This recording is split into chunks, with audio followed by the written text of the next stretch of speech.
नमस्कार दोस्तों, मैं प्रदीप मिश्रा।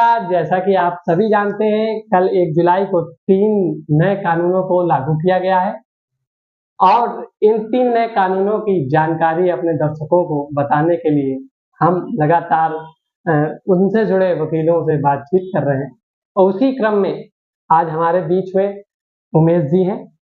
हम इनसे जानकारी लेंगे कि क्या है वो 3 कानून। हम आपको बताएँगे कि क्या है वो 3 कानून और इन कानूनों के तहत किसको ज़्यादा पावर मिली, पुलिस या वकील, या फिर आम जनता, आम जनमानस को कितना लाभ है या हानि। नमस्कार भैया। नमस्कार प्रदीप जी। सर, आप ये बताइए पहले तो ये 3 कानून है क्या?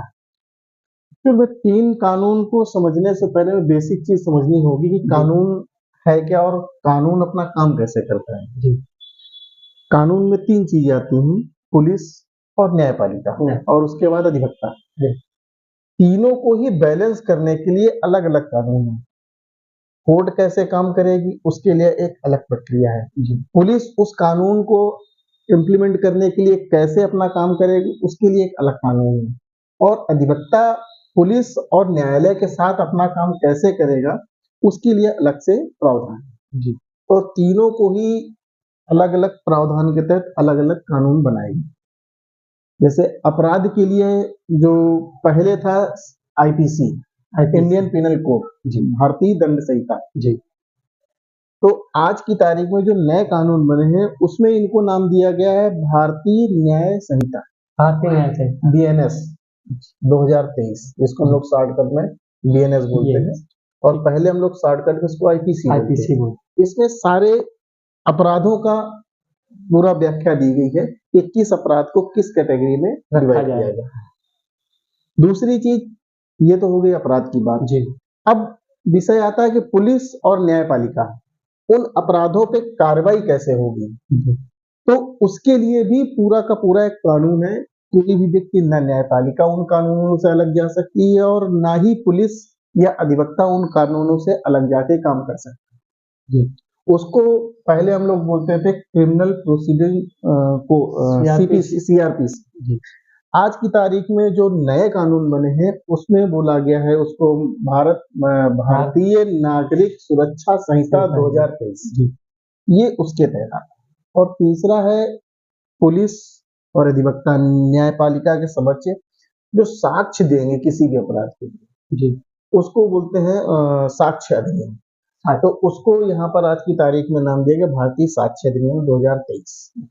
जैसे कि पहले धाराएं थी, सपोज दैट 151 है या कुछ भी है, आईपीसी के तहत, तो उसको धाराओं के क्या क्रम भी बदल दिए गए हैं या फिर क्या कहेंगे, उसमें क्या डिफरेंस है या फिर सजा बढ़ा दी गई है? बिल्कुल बात आपकी सही है कि पहले क्या था कि अंग्रेजों के समय के ये सारे जो भी ये कानून है अंग्रेजों के, जैसे आईपीसी है हमारी 1860 की, 1860 की आईपीसी है।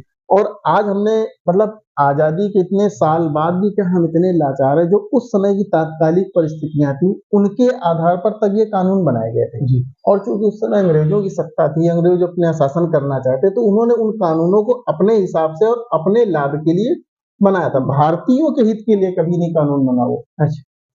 जो 1860 में बने थे उनको ज्यादातर आप देखिए सारे के सारे कहीं ना कहीं उनको लाभ, वो अपने लाभ के लिए ही वो कानून बनाते थे। और आजादी के इतने साल बाद भी हम उन्हीं कानूनों को ढो रहे हैं, तो ये हमारे लिए कितनी शर्मिंदगी। हम आजाद हो गए 1947 में और आज तक अपने लिए अपनी व्यवस्था हम तय नहीं कर पाए।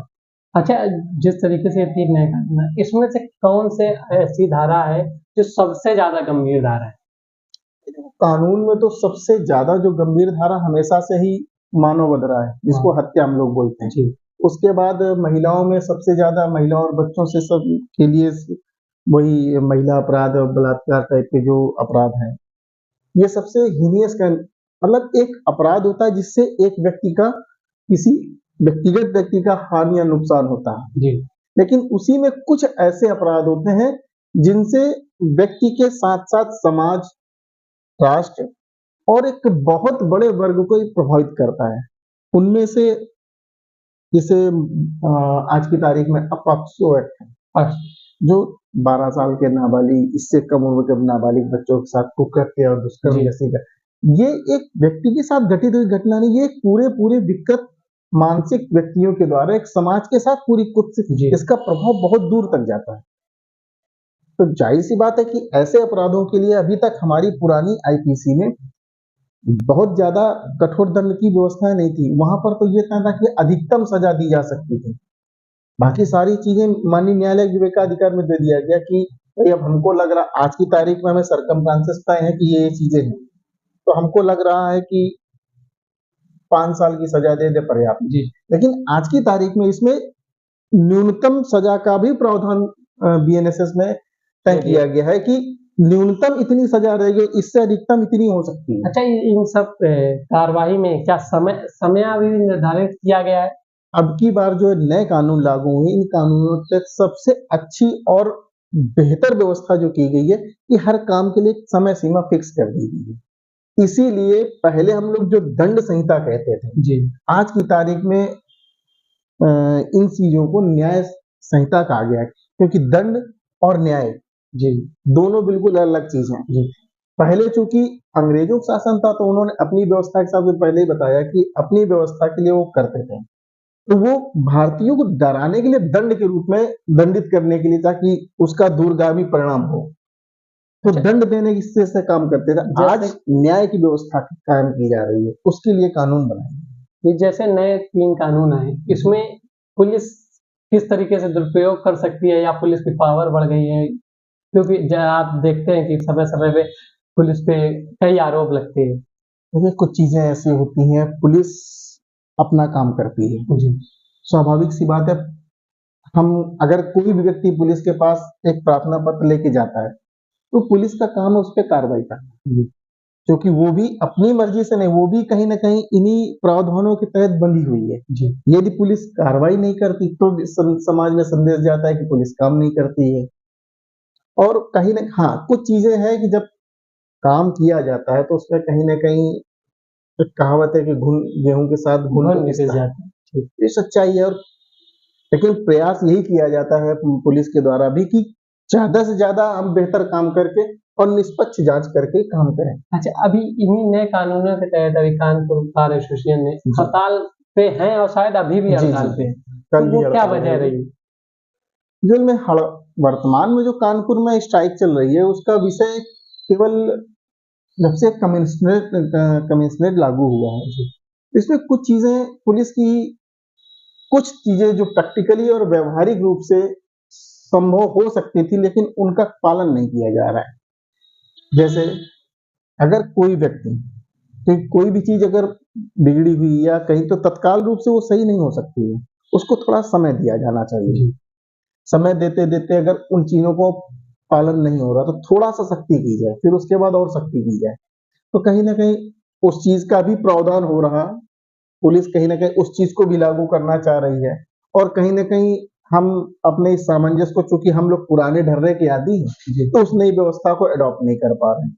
अच्छा, तो इसमें ये चूंकि 107-16 और 151 वाला विषय है, तो इसमें चूंकि उच्च न्यायालय का भी एक हवाला है, कई सारे 107 और 16। हाँ, थोड़ा सा डिटेल में बता दीजिए हमारे दर्शकों। एक्चुअल में 107-16 पुलिस जब शांति भंग की कार्रवाई करती थी तो पहले आईपीसी और सीआरपीसी में 107-16 के तहत अपराध डिफाइन था शांति भंग, जो कि आज की तारीख में 106 और 126 में सीआरपीसी के तहत जो जिसमें दिया गया, तो आज तो पहले पुलिस 151 सीआरपीसी के तहत चालान करती थी, आज अब संभवतः 126 बीएनएसएस के तहत कार्रवाई करेगी। इसमें होना ये चाहिए कि उच्च न्यायालय के भी आदेश और सुप्रीम कोर्ट की शांति भंग के मुकदमों में कोई भी मुलजिम अगर आया है गिरफ्तार करके तो आप उससे जमानत लेके उसको तत्काल रिहा कर दिया जाए।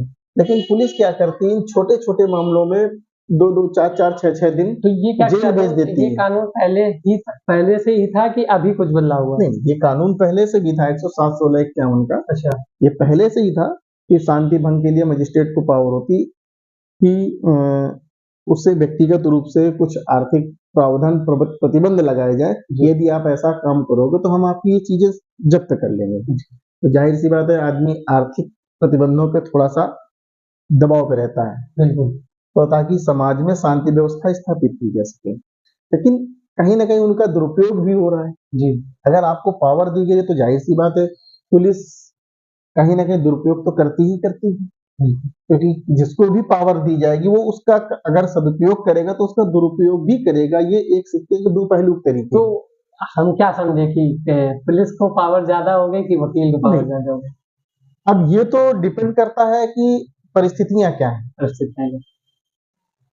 इसी को बैलेंस किया गया है इन सारी चीजों में, क्योंकि किसी एक व्यक्ति को पूर्ण रूप से स्वतंत्र नहीं किया जा सकता। जी। पुलिस अपने प्रावधानों से बंधी हुई है, न्यायपालिका अपने प्रावधानों से बंधी है और वकील भी अपने प्रावधानों से बंधा हुआ है। अच्छा, एक थोड़ा सा दर्शकों के लिए जानकारी भी है कि 151 जो कि आए दिन आप देखते लड़ाई झगड़ा होता रहता है, तो इसका पूरा प्रोस्पेक्टस क्या है? जनता थोड़ा सा जानना है। इसके लिए ये है कि भाई हम लोग तो, अगर आपको पुलिस 151 या वर्तमान में 126 के तहत गिरफ्तार करेगी जी। और आपको जेल भेज देती है, तो पुलिस को जेल भेजने का अधिकार नहीं, क्योंकि उसमें कानून में है कि आप उसको तत्काल जमानत देके उसको तुरंत रिहा कर दें, और ये कहीं ना कहीं एक तरीके से मानवाधिकार का भी उल्लंघन है। लेकिन चूंकि पुलिस अब वर्तमान में कम्युनिस्टरी व्यवस्था लागू है, तो जो जिनको आज की तारीख में हम लोग न्यायिक या कह सकते हैं जो मजिस्ट्रेट का पावर दी गई है, तो उसमें एसीपीज को जो उनको पावर दे दी गई है न्यायिक की। हाँ। लेकिन एसीपी, कोई भी एसीपी अपने निश्चित समय पे कभी किसी कार्यालय में नहीं बैठता। और दूसरी सबसे बड़ी चीज, अलग अलग क्षेत्रों के अलग अलग बनत। हाँ। पहले क्या था कि जो 107-16 में या 151 मजिस्ट्रेट, तो पहले सब डिवीजन एसडीएम को ये पास ये अधिकार थे, और एसडीएम तहसील में बैठता था। जी। तो तहसील स्तर पे किसी भी थाने का हो, उस तहसील के अंदर के समस्त थानों के जो होते थे वो एसडीएम के पास आते थे। एसडीएम के पास 4 बजे वहाँ 4 साढ़े 4 तक उनकी पेशी होती थी, और 5 बजे 6 बजे वो पेशी करा के मुचलके पे या एक आध जमानत पे उसको समय देके रिलीज कर दिया जाता था। अभी क्या होता है कि पुलिस 302 में तो, और मतलब हत्या जैसे संगीन अपराधों में लाभ देते हो, संदेह का लाभ देते हो तो उसको छोड़ देगी। लेकिन 151 में जो कि जमानती है और उसमें आदेश भी उच्च न्यायालय का है, उसके बावजूद उसको 4-4 दिन जब जेल में रख रहे हैं, उससे इसका मानसिक स्थिति पे क्या प्रभाव होगा? मानवाधिकारों का उल्लंघन होता है। अब हम लोग प्रयास भी करें तो, क्योंकि इतना व्यक्ति पीड़ित हो चुका होता है पुलिस से, अगर उससे कहेंगे चलो आप इसके खिलाफ हाईकोर्ट में अपील करो चलते हैं, तो वो कहीं ना कहीं उस चीज से दबाव में रहता है।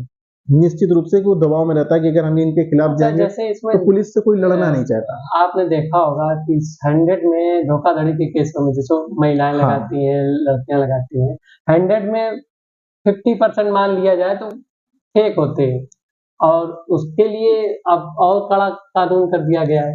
पहले क्या था कि बहुत सारे अपराध ऐसे थे जो आईपीसी में डिफाइन नहीं थे जी, तो उनको मजबूरी में किसी न किसी उस तरीके से, जैसे पहले बहुत चेन स्नैचिंग होती थी, वो हमारे कहीं उसमें नहीं होता था, तो उसको किसी न किसी धारा के साथ छिनेती या इस तरीके से उसको जोड़ के कर दिया जाता, तो उसमें कम सजाएं का प्रावधान था। अभी बहुत सारे ऐसे ये कर दिया गया जिनकी बहुत सख्त से सख्त सजा का प्रावधान है, और कुछ ऐसी चीजें जो वर्तमान परिदृश्य के हिसाब से, क्योंकि समय है परिवर्तित होता है और कानून व्यवस्था और नए नए तरीके से अपराध आते हैं जी, तो उनके लिए भी इस भारतीय न्याय संहिता और भारतीय नागरिक सुरक्षा संहिता में उनके लिए भी अलग से प्रावधान आएंगे।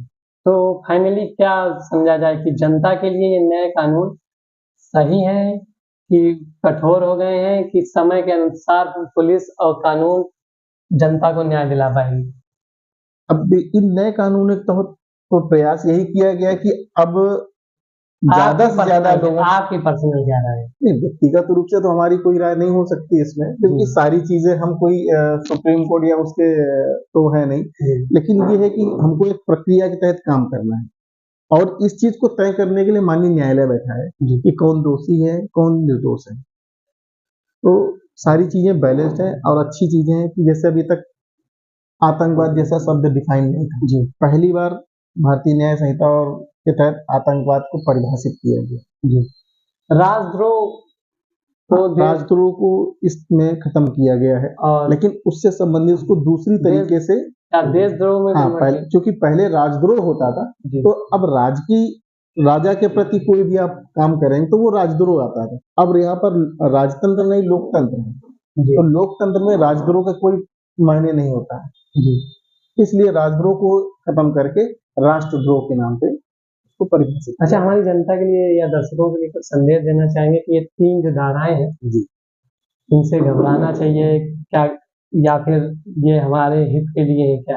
देखिए, हम लोग एक सामाजिक जीवन में सामाजिक प्राणी हैं। अगर समाज में तभी चीजें स्थिति होती है जब हम कुछ थोड़ा सा एडजस्टमेंट करना जानते हैं। विवाद अपराध वही होता है जहां पर सामंजस्य की स्थिति कम होती है या सामंजस्य नहीं बैठता, वही अपराध की जन्म होता है। तो हमारा यही दर्शकों से कहना है कि सब लोग भाई आपस में सामंजस्य बना के और एक दूसरे के साथ सहयोग की भावना रखते हुए अगर हम लोग चलेंगे तो हमें नहीं लगता कि हमें इन्हीं भी कानूनों का प्रयोग करना पड़ा, क्योंकि छोटी सी एक अंडरस्टैंडिंग से जहां बात से अगर निकल रहा हो तो वहां पर बात से उसका हल निकाल लेना चाहिए। नहीं तो शांति से अगर कोई व्यवस्था नहीं हो रही तो उसके तहत न्यायालय है, वहां पर विवाद ना करना चाहिए। अच्छा, एक और नॉर्मल सा, जैसे लड़ाई झगड़ा मामले में कभी कभार पूछताछ के लिए पुलिस उठा लाती है और वो कभी कभी ऐसा हो जाता है 2-2 दिन रखती है, 3-3 दिन अपने पास अपने थाने में रखती है, तो क्या ये प्रावधान है? ये प्रावधान तो नहीं, क्योंकि ये एक प्रैक्टिकल मैंने कहा ना, कुछ चीजें व्यवहारिक होती हैं। जी, पुलिस भाई प्रावधान तो ये है कि जैसे ही किसी को आप अरेस्ट करते हैं तो पहले तो आपको अरेस्ट करने के लिए आपको FIR होनी चाहिए। 7 साल से कम के सजा के अपराधों में अरेस्टिंग का कोई प्रावधान नहीं है। और अरेस्ट कर रहे हैं तो आप जैसे ही अरेस्ट करके लाते हैं तो उसको 24 घंटे के अंदर आपको नजदीकी न्यायालय संबंधित न्यायालय में आपको उपस्थित करना पड़ेगा। लेकिन व्यवहारिक पक्ष से क्या करते हैं पुलिस कि जैसे उसको किसी अभियुक्त को या पूछताछ के लिए उठा के लाते हैं तो ना न्यायालय को सूचना देते हैं, ना अपने रिकॉर्ड में दर्ज करते हैं। जी, और आम आदमी को जो जाता है पूछताछ करने तो उसको सीधा जवाब नहीं मिलता। नहीं, तो यही होता है कि पूछताछ कर रहे हैं, हमारे पास नहीं, गुमराह किया जाता है। जी, तो ये एक व्यवहारिक प्रक्रिया, ये तो पहले भी थी और अभी भी रहेगी, लेकिन कुछ चीजों को सुधार करने के लिए वर्तमान में भारतीय न्याय संहिता में इस चीज को दिया गया है कि गिरफ्तार व्यक्ति अपने नजदीकी व्यक्ति को फोन के द्वारा सूचित करेगा, ये अनिवार्य कर दिया गया है। पहले ये व्यवस्था नहीं थी। अगर पहले किसी को पुलिस उठा ले गई या गिरफ्तार कर लिया तो वो किसी को सूचना नहीं दे पाता था, जानकारी नहीं दे पाता, तो लोग भटकते रहते थे। लेकिन अब इस कानून के तहत ये है कि अगर कोई व्यक्ति गिरफ्तार कर रही है पुलिस तो उसको अनिवार्य रूप से उस अभियुक्त के या जो भी व्यक्ति है उसकी मतलब इच्छा के अनुसार तो जिसको चाहे किसी एक व्यक्ति को पुलिस द्वारा मतलब वो फोन करके उसको सूचना देगा कि मुझे फलाने मामले में पुलिस ने गिरफ्तार किया, ताकि कानूनी प्रक्रिया का जो पालन है वो सुनिश्चित किया जा सके और इसमें आगे आसानी है। सभी दर्शकों ने आप सुना अभी उमेश जी को और जाना हमसे कि क्या है ये 3 कानून और किस तरीके से इनका प्रयोग होगा।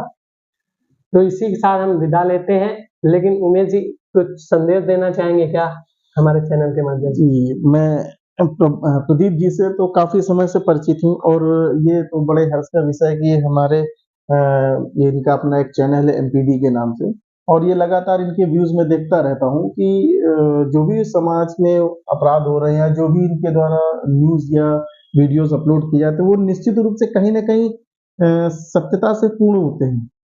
तो आशा करता हूँ कि ये अपने चैनल्स पे ज्यादा से ज्यादा सत्य को ही उजागर करें कि बिना किसी डर के, बिना किसी भेदभाव के जो चीज सच्चाई उसको निष्पक्ष दिखाएं, और जनता इसी चीज को पसंद करती है, क्योंकि आजकल लोग तमाम तरीके की अनर्गल चीजें छापते हैं, उससे कोई मतलब नहीं। जैसे आज की तारीख का एक लेटेस्ट मुद्दा है राहुल गांधी को आतंकवाद जैसे या नक्सलवाद, इन शब्दों पर मैंने कभी इनको बोलते नहीं देखा और न कभी इन शब्दों का ये प्रयोग करते हैं। थोड़ा सा अभी जब नीट एग्जाम की बात हो रही थी, तो उनको भी नहीं बोलने दिया गया था, उनका विसर्जन कर दिया गया था। इस विषय में भी इस पे तो एक सदन की कार्रवाई बहुत बड़ी नहीं, ये बात आपकी सही है। एक्चुअल में सदन की भी अपने कुछ नियम कानून है जी, क्योंकि मैं कोई सांसद तो हूँ नहीं, लेकिन सदन की भी कुछ कानून है, वहां पर भी कुछ चीजें हैं कि जब कोई भी मुकदमा इस ऐसे कोई गंभीर विषय जो उच्च न्यायालय या सर्वोच्च न्यायालय में विचाराधीन है जी, तो उनपे सदन की कार्रवाई जो है या सदन की कार्रवाई में उन मुद्दों पे बहस नहीं हो सकती। ऐसा माननीय मैंने ओम बिरला जी को उन्हीं के स्टेटमेंट से मैंने सुना था कि उन्होंने कुछ बताया था, कोई नियम धारा किसी धारा के अंतर्गत बताया है उन्होंने कि इस धारा के तहत आपका चूंकि नीट का मुद्दा सुप्रीम कोर्ट में विचाराधीन है, इसलिए इस कानून से वो बंधा हुआ है, इसलिए यहाँ पर उसकी चर्चा नहीं हो सकती। चलिए इसी के साथ हम अपनी वाणी विराम लेते हैं। सभी को